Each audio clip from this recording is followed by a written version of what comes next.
Hello students, देखिए आज का जो हमारा टॉपिक है टेक्सटाइल डिज़ाइनिंग में आपकी जो यूनिट है आपकी लास्ट यूनिट चल रही है, जिसमें आपकी है कुछ ट्रेडिशनल एम्ब्रॉयडरी यानी कि परंपरागत कढ़ाइयाँ। ठीक है, तो जिसमें आपकी पहली जो एम्ब्रॉयडरी है तो वो चल रही है आपकी कश्मीर की कशीदाकारी। तो उसी का हमारा नेक्स्ट पार्ट है कि उपयोग में लाए जाने वाले टाके, यानी कि कौन कौन से कश्मीर की जो कसीदाकारी की जाती है उसमें कौन कौन से टाकों का जो है उपयोग किया जाता है। तो साधारण टाके भी उसमें यूज़ होते हैं। साधारण टाके सटीन, उल्टी बखिया भी उसमें यूज़ की जाती है। चैन स्टिच का भी उसमें यूज़ किया जाता है। फंदे वाले टाके लिए जाते हैं जो कि बहुत सूक्ष्म होते हैं, यानी कि बहुत बारीकी से किए जाते हैं। तो कई बार इसमें जो है रफू टाकों का भी उपयोग किया जाता है। तो यह कसीदा खद्दर पर बनाया जाता है और बिना बटे हुए चमकदार धागों का उपयोग जो है किया जाता था, यानी कि एम्ब्रॉयडरी के लिए बिना बटे हुए चमकदार धागों का यूज़ किया जाता था, ताकि जो एम्ब्रॉयडरी है वस्त्र की सुंदरता को और बढ़ाती है और उसको और ज़्यादा अच्छा और अट्रैक्टिव बनाती है। तो धागों का जो रंग होता था वो लाल, हरा और नीला और पीला होता था, और जो उसकी पृष्ठभूमि होती थी यानी कि जो कपड़े का सरफेस है या डिज़ाइन से अलावा जो नीचे की धरती या पृष्ठभूमि का जो रंग होता था वो होता था लाल, भूरा, मेहरून, यानी कि लाल, हरा, नीला और पीला उसके फ्लावर्स का या डिज़ाइन का या जो भी चीज़ आप बना रहे हो डिज़ाइनिंग में, एम्ब्रॉयडरी में, इन धागों से की जाती थी, इन रंगों से। और जो उसकी भूमि होती थी वो लाल, भूरा और मेहरून होती थी।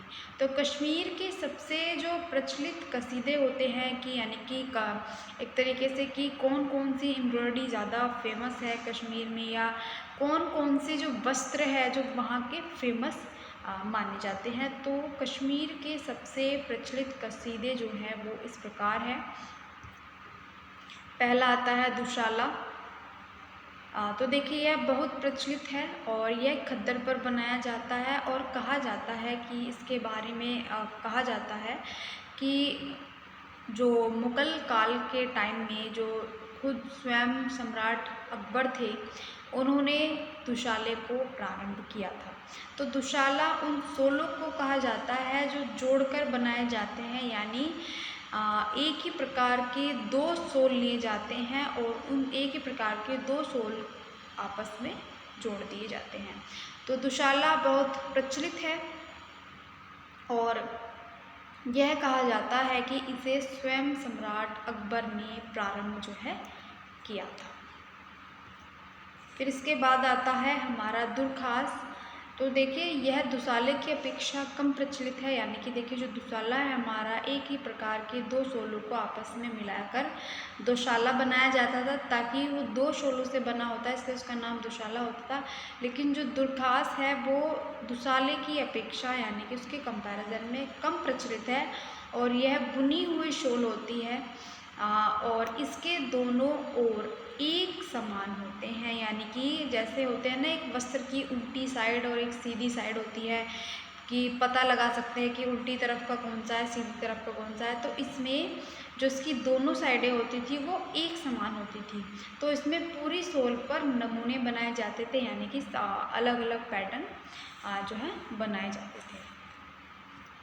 इसी तरह आता है आकाशी। तो इसका जो अर्थ था या जो इसका अर्थ है वो उसका अर्थ होता है दर्पण का प्रतिबिंब। ठीक है, तो यह बहुत कठिन होता था क्योंकि इसमें ताने के धागे को दो भागों में काटकर उसके ऊपर इस प्रकार कसीदा किया जाता था कि उल्टी ओर कुछ भी नहीं दिखाई देता था, यानी कि जो उल्टी ओर की कसीदा है वो उसमें या फैब्रिक के दूसरी ओर उसमें कुछ भी नज़र जो है नहीं आता था। तो इसमें बारीक रफू टाकों का उपयोग किया जाता था। जो कश्मीर की कशीदाकारी होती है वो बहुत ज़्यादा सुंदर होती है और वस्त्रों की सुंदरता को और ज़्यादा जो है बढ़ाती है। फिर आता है कनी। तो देखिए कनी जो है वो 15वीं शताब्दी से प्रचलित थी, यानी कि बहुत पहले से ही प्रचलित थी, और यह शॉल होती है कनी, या एक शॉल का नाम है कनी। तो इसमें अलग अलग प्रकार की कशीदाकारी होती है, तो जो कि करघे पर बनाई जाती हैं, यानी कि जो लूम या जो जिसे हम हैंडलूम कहते हैं, जो लूम पर बनाई जाती है। जो पुरुष इस शॉल को बनाते हैं, यानी कि जो भी इस शॉल को बनाने वाले कारीगर होते हैं, ये तो उन्हें उन कारीगरों को राजूगर कहा जाता था। यानी कि राजूगर कहने का उनका भी एक अलग अर्थ होता था, कि जो राजूगर का अर्थ होता था कि शॉल को दुरुस्त करना, और यह बुनी हुई शॉल अलग अलग टुकड़ों में बनाई जाती थी, और इनके द्वारा आपस में जो है इनको जोड़ा जाता था, यानी कि इनके जो अलग अलग टुकड़े होते थे उन टुकड़ों को बाद में एक पीस बनाया जाता था, या उनको आपस में जोड़ करके कनी बनाई जाती थी। तो 19वीं शताब्दी के अंत में शॉल बुनकरों का जो कार्यक्रम था, या जो भी उनकी कारीगरी थी, या वो जितने बड़े पैमाने पर इन शॉलों को बनाते थे, तो वो कार्यक्रम कम हो गया। क्यों? क्योंकि 19वीं शताब्दी में एक तरीके से तकनीकी विकास बहुत तेज़ी से होने लगा। तो जो चीज़ें व्यक्ति हाथों से करता है, हाथों से और भी चीज़ें सुंदर बन के आती है, लेकिन टाइम लगता है, इन चीज़ों में समय लगता है। तो आज की इतनी भाग दौड़ वाली लाइफ में चीज़ों को जल्दी बनाने की एक उत्साह रहता था, तो ज़्यादातर जो काम होता है वो मशीनों से किया जाने लगा। तो इन कार्यक्रमों में या इन बुनकरों के पास जो कार्य है वो कम होने लगे। तो शॉल बुनने का कार्य औद्योगिक द्वारा ले लिया गया, और इससे बुनकरों का कार्य प्रभावित होने लगा। यानी कि जो कार्य वो इतनी अच्छी हाथों से, साफ सफाई से, इतनी बारीकी से करते थे, और उनमें एक जो हुनर होता था वो कहीं ना कहीं उनका काम उनसे ले लिया गया। क्योंकि आज के टाइम में एक ही बार में मशीनों द्वारा कई बहुत बड़े फैब्रिक पर एम्ब्रॉयडरी की जाती है, और जो कार्य 10 व्यक्ति करते हैं किसी भी बहुत ही अच्छी एम्ब्रॉयडरी को बनाने में, वो कार्य मशीनों द्वारा किया जाने लगा, तो उससे समय की बचत होने लगी। तो इन चीज़ों को लेकर के कहीं ना कहीं जो कारीगर हैं, जिनके हाथों में इतना एक तरीके से जादुई हाथ है, वो इतना अच्छी कारीगरी करते हैं, कहीं ना कहीं वो प्रभावित होने लगे। तो आजकल शॉल पर शिकार के दृश्य को कसीदे द्वारा बनाया जाता है, और यह जो होता है यह शिकारगाह के नाम से प्रसिद्ध है। तो इसके अतिरिक्त शॉल पर मानवीय नमूने भी बनाए जाते हैं, और जो शॉलों के ऊपर जो कश्मीर के जो प्राकृतिक दृश्य होते हैं, वहाँ के बुनकरों पर वहाँ का बहुत बड़ा इफ़ेक्ट पड़ा है। तो वे वहाँ के प्राकृतिक दृश्य को, जैसे चिड़िया है, पेड़ है, बहता पानी है, तो उन चीज़ों का वहाँ के एनवायरनमेंट का असर पड़ा है, तो वो अपनी इस कलाकारी में, इस कशीदेकारी में भी इन चीज़ों को शामिल करते हैं।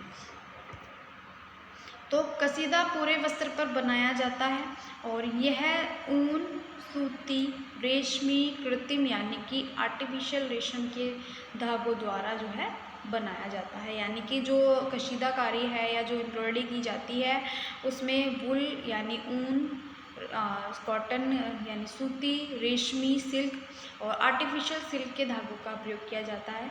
तो कश्मीर के शॉल के अतिरिक्त 2 उद्योग प्रचलित हैं, कश्मीर में जो शॉल होते हैं, शॉल से अतिरिक्त 2 फेमस उद्योग हैं। एक तो होता है हुक वाले गलीचे, और दूसरा होता है गावा। तो देखिए, पहला है हमारा हुक वाले गलीचे। तो इसके लिए यह सामान्य थैले वाले पदार्थ का उपयोग करते हैं, और इसका उपयोग आधार वस्त्र हेतु करते हैं, और इसके ऊपर पूरा कसीदा करके सतह भर देते हैं। यानी कि फैब्रिक की सरफेस के ऊपर बहुत अच्छे से कसीदाकारी की जाती है, धागों से एम्ब्रॉयडरी की जाती है। तो यह कार्य मोटे ऊनी धागों द्वारा जो है किया जाता है, और इसके लिए हुक वाली सुई का प्रयोग करते हैं, यानी कि जिसके थ्रू ये कसीदाकारी की जा रही है। तो इसमें हुक वाली सुई का प्रयोग करते हैं, जिसे ऑल कहा जाता है, और यानी कि इस सुई को ऑल कहा जाता है। और यह सुई इस प्रकार की होती है कि जिस प्रकार जो एक तरीके से जूते सिलने वाले व्यक्ति होते हैं, या उनके पास जो सुई होती है वो इस प्रकार की होती थी।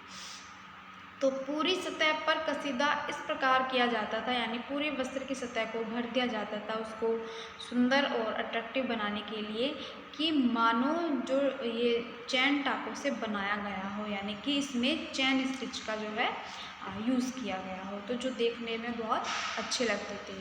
तो स्टूडेंट्स, इसके आगे का जो टॉपिक है, या जो आगे अब हमारी बहुत सारी एम्ब्रॉयडरी है, ट्रेडिशनल एम्ब्रॉयडरी, उनको मैं आगे नेक्स्ट वीडियो में कंटिन्यू करूँगी।